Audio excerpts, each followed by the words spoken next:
જય શ્રી કૃષ્ણ મિત્રો, આ વિડીયોમાં સાંભળશું અધિક માસનું મહાત્મ્ય દર્શાવતી કથા વાર્તા 4 ચકલીઓ। આ કથા અધિક માસમાં સાંભળવાનો મહિમા છે। અધિક માસ કે જેને મલ માસ પણ કહે છે। આ મહિનામાં ભગવાન પુરુષોત્તમ રાયની પૂજા અર્ચના કરવામાં આવે છે, સ્તુતિ કરવામાં આવે છે, ભગવાનને કાલાવાલા કરવામાં આવે છે। આ મહિનામાં નિત્ય પ્રભુનું મહાત્મ્ય દર્શાવતી કથા વાર્તા સાંભળવાનો મહિમા છે, જે સાંભળવાથી ભગવાન પુરુષોત્તમ રાય પ્રસન્ન થાય છે, તેની કૃપાથી જીવનમાં સુખ સમૃદ્ધિ આવે છે। તો એવા પ્રભુને પ્રસન્ન કરવા માટે, તેની કૃપાને પ્રાપ્ત કરવા માટે આ વિડીયોમાં આપણે સાંભળશું અધિક માસનું મહાત્મ્ય દર્શાવતી કથા વાર્તા અમે 4 ચકલીઓ। આ સુંદર કથા વાર્તા સાંભળવી દરેકને ખૂબ જ ગમશે। તો શરૂ કરીએ અમે 4 ચકલીઓ। 4 ચકલીઓ હતી જે તળાવના કિનારે એક ઝાડ ઉપર રહે।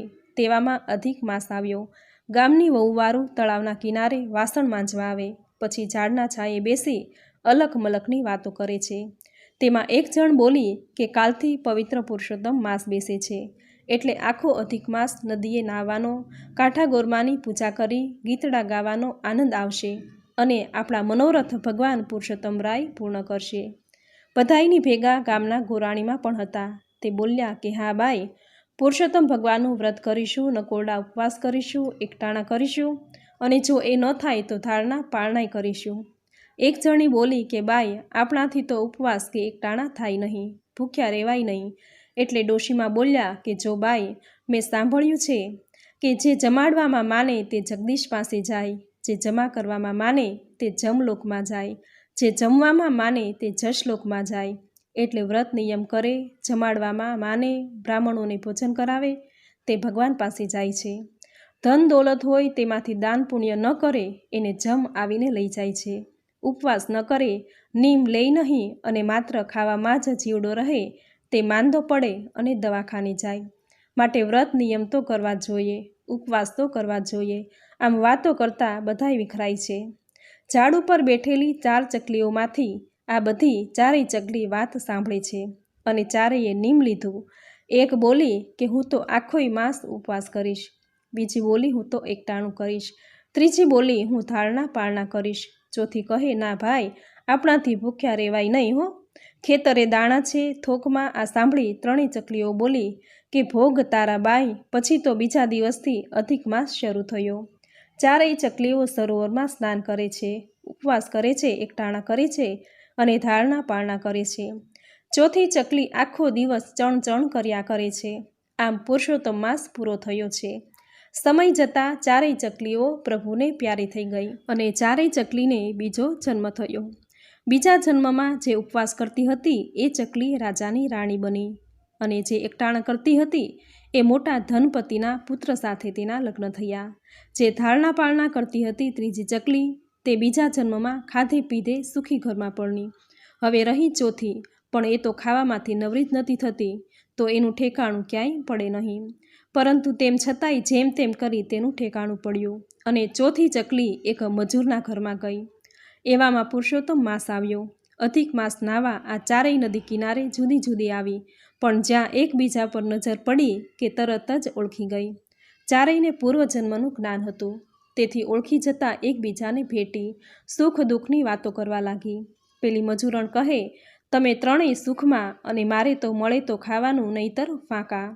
પોતાના ગત જન્મની બહેનપણીના દુઃખની વાત સાંભળી એકે કહ્યું કે જો બહેન, તને સમજાવી હતી પરંતુ તે નાદાની કરી, આખોય માસ ખૂબ ખાધું પીધું અને મજા કરી તો તેનું ફળ તને મળ્યું, પરંતુ દુઃખી થઈશ નહીં। તું અધિક માસ નાવા આવી છે તો આજથી જ આખો મહિનો ઉપવાસ કર, પુરુષોત્તમ રાયની ભક્તિ કર અને ભગવાનમાં શ્રદ્ધા રાખી વ્રત પૂર્ણ કર। ભગવાન તો કૃપાના સાગર છે, તારી સામું જરૂર જોશે અને તું એમની કૃપાથી સુખી થઈશ। આ મજૂરોને આખોય મહિનો શ્રદ્ધા અને વિશ્વાસ રાખી રોજ નાહવા જાય છે, કથા વાર્તા સાંભળે છે, ઉપવાસ કરે છે। આમ અધિક માસ પુરુષોત્તમ માસ પૂરો થયો છે। એવામાં એ ગામમાં મેળો ભરાયો। મજૂર અને મજૂરણે ઉછીના પાછીના કરી થોડા રૂપિયા ભેગા કરી તેનો માલ લઈ મેળામાં વેચ્યો। ભગવાનની કૃપાથી બધોય માલ વેચાઈ ગયો, બીજો આવ્યો તે પણ વેચાઈ ગયો। આમ ઉછીના પૈસા લીધા હતા તે પણ પાછા આપતાંય તેની પાસે ઘણા બધા પૈસા વધ્યા। આ પૈસામાંથી નાનકડી દુકાન કરી અને ધીરે ધીરે દુકાન ધમધોકાર ચાલવા લાગી. જોતામાં તો મજૂર ધનવાન બની ગયો. મજૂરોને પુરુષોત્તમ પ્રભુની કૃપા થઈ છે અને કોઈ વાતનું તેને દુઃખ થયું નથી. ખાધે પીધે ખૂબ જ સુખી છે. હવે ખાઈ પીવે છે અને વ્રત નિયમ કરી મોજ કરે છે. હે પુરુષોત્તમ રાય પ્રભુ, સૌના ઉપર અમી દ્રષ્ટિ રાખજો. જેવા તમે ચોથી ચકલીને ફળ્યા તેવા જ તમારું આ વ્રત કરનારને, વ્રતની કથા વાંચનારને, સાંભળનારને, કહેનારને સૌને ફળજો. સૌની મનોકામના પૂર્ણ કરજો. જય પ્રભુ પુરુષોત્તમ રાય. પુરુષોત્તમ રે કરગરી કહું તુજ કૃપા વિના સંકટ સહુ. નમી નમી તને સ્વકર જોડીને પુરુષોત્તમ નટવર પ્રભુ શરણ રાખરે. ગજતણી તમે અરજ સાંભળી તરત તેની આપદા હરી. ફરી ફરી કહું વાર લાખરે પુરુષોત્તમ પ્રભુ શરણ રાખરે. સકલ ગ્વાલની વિપદ તે હરી ગીરી તમે ભુજ વિશે ધરી. નિગમ શાસ્ત્રમાં વચન ઉચ્ચરે પુરુષોત્તમ પ્રભુ શરણ રાખરે. દ્રૌપદીના હરી દુઃખ તમે હર્યા, ચીર પૂર્યા તમે કૃષ્ણજી ઠર્યા. મુજ પર દયા નજર રાખરે પુરુષોત્તમ પ્રભુ શરણ રાખરે. તુજ દયા તણો સરળ આશરો અધિક આપદા દાસની હરો. અમથી આશરો દૂર કરો હરે પ્રભુ શરણ રાખરે. દીન દયાળ રે કર દયા અરે શરણદાસ આ વિનંતી કરે. હરિ મને હૃદયે નયન આપરે પુરુષોત્તમ પ્રભુ શરણ રાખરે. બોલો પૂર્ણ પુરુષોત્તમ ભગવાનની જય. બોલો કાંઠા ગોરમાની જય. બોલો ભગવાન ભોળાનાથની જય. તો મિત્રો, ખૂબ જ સુંદર શબ્દોમાં 4 ચકલીની વાર્તા તમે પૂર્ણ શ્રદ્ધાથી સાંભળી, જે સાંભળવી તમને જરૂર ગમી હશે. તો વિડીયોને લાઇક કરી કોમેન્ટમાં જય પુરુષોત્તમ રાય જરૂર લખજો.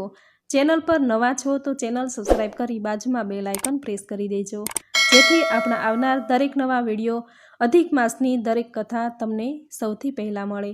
તો ફરી મળીશું આવી જ નવી ધાર્મિક માહિતી, નવી ધાર્મિક કથા સાથે. ત્યાં સુધી આપ સૌને મારા જય શ્રી કૃષ્ણ.